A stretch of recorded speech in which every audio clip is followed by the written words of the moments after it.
Pada waktu itu, Abia, anak Yerobeam, jatuh sakit.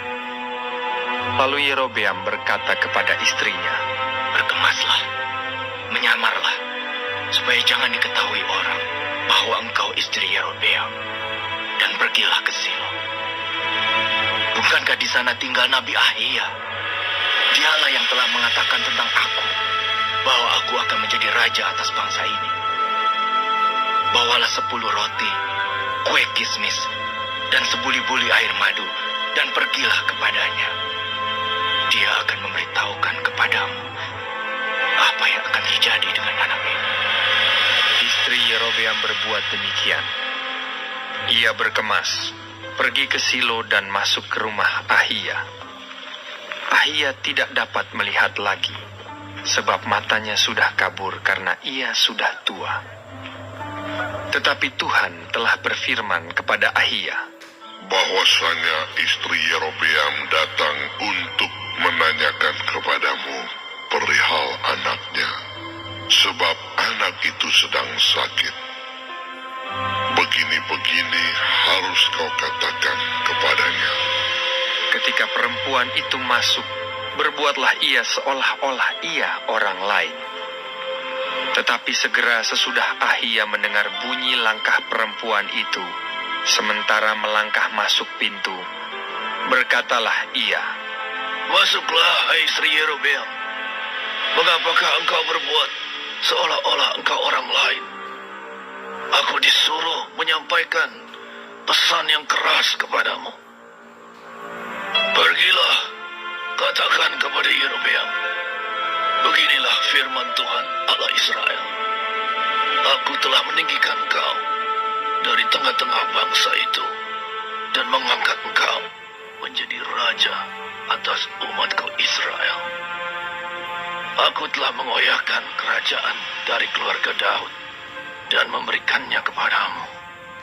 Tetapi engkau tidak seperti hambaku Daud, yang tetap mentaati segala perintahku dan mengikuti aku dengan segenap hatinya, dan hanya melakukan apa yang benar di mataku. Sebab engkau telah melakukan perbuatan jahat lebih dari semua orang yang mendahului engkau, dan telah membuat bagimu Allah lain dan patung-patung tuangan, sehingga engkau menimbulkan sakit hatiku.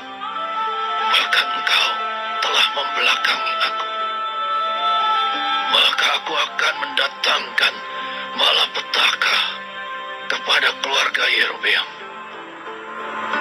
Aku akan melenyapkan daripada Yerobeam setiap orang laki-laki, baik yang tinggi maupun yang rendah kedudukannya di Israel.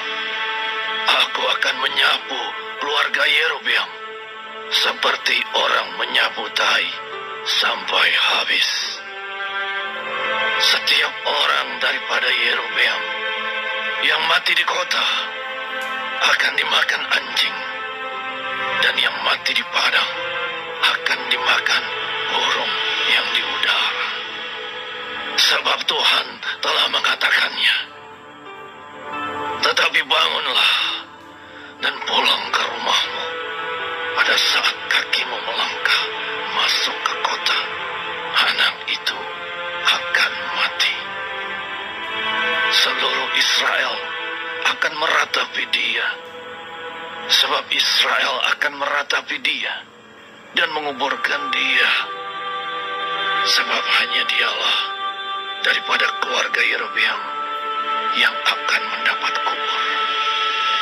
Sebab di antara keluarga Yerobeam hanya padanyalah terdapat sesuatu yang baik di mata Tuhan Allah Israel, dan Tuhan akan membangkitkan baginya seorang raja atas Israel yang akan melenyapkan keluarga Yerobeam seperti kenyataan sekarang ini. Kemudian Tuhan akan menghajar orang Israel sehingga tergoyah-goyah seperti gelagah di air, dan ia akan menyentakkan mereka daripada tanah yang baik ini, yang telah diberikannya kepada nenek moyang mereka. Ia akan menyerahkan mereka ke seberang sungai Efrat sana. Oleh karena mereka telah membuat tiang-tiang berhala mereka, dan dengan demikian menyakiti hati Tuhan. Ia akan lepas tangan terhadap orang Israel oleh karena dosa-dosa yang telah dilakukan Yerobeam dan yang mengakibatkan orang Israel berdosa pula. Sesudah itu bangkitlah istri Yerobeam dan pergi. Lalu sampailah ia ke Tirza. Pada saat ia masuk melangkahi ambang pintu rumah, matilah anak itu. Mereka menguburkannya, dan seluruh Israel meratapi dia sesuai dengan firman Tuhan yang diucapkannya dengan perantaraan hambanya, Nabi Ahia. Selebihnya dari riwayat Yerobeam, bagaimana ia berperang dan bagaimana ia memerintah, sesungguhnya semuanya itu tertulis dalam kitab sejarah raja-raja Israel. Lamanya Yerobeam memerintah ada 22 tahun. Kemudian ia mendapat perhentian bersama-sama dengan nenek moyangnya. Maka anaknya menjadi raja menggantikan dia. Adapun Rehabeam, anak Salomo, ia memerintah di Yehuda. Rehabeam berumur 41 tahun pada waktu ia menjadi raja. Dan 17 tahun lamanya ia memerintah di Yerusalem, kota yang dipilih Tuhan dari antara segala suku Israel untuk membuat namanya tinggal di sana.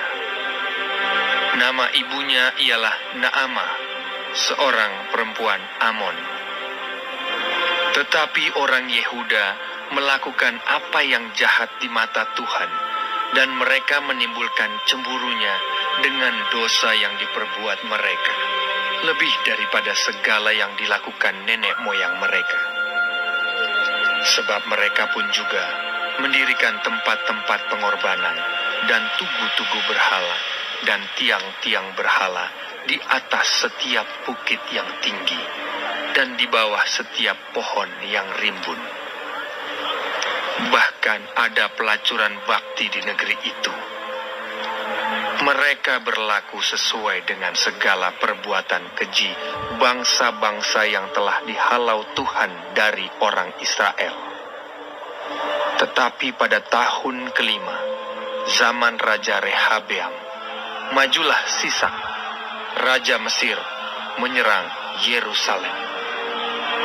Ia merampas barang-barang perbendaharaan rumah Tuhan dan barang-barang perbendaharaan rumah raja. Semuanya dirampasnya. Ia merampas juga segala perisai emas yang dibuat Salomo. Sebagai gantinya, Raja Rehabeam membuat perisai-perisai tembaga yang dipercayakannya kepada pemimpin-pemimpin bentara yang menjaga pintu istana raja.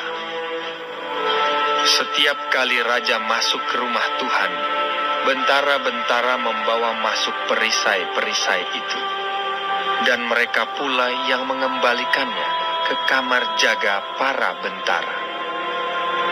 Selebihnya dari riwayat Rehabeam dan segala yang dilakukannya, bukankah semuanya itu tertulis dalam kitab sejarah raja-raja Yehuda? Dan terus-menerus perang ada antara Rehabeam dan Yerobeam. Kemudian Rehabeam mendapat perhentian bersama-sama dengan nenek moyangnya, dan ia dikuburkan di samping nenek moyangnya di kota Daud. Nama ibunya ialah Naamah, seorang perempuan Amon. Maka Abiam, anaknya, menjadi raja, menggantikan dia.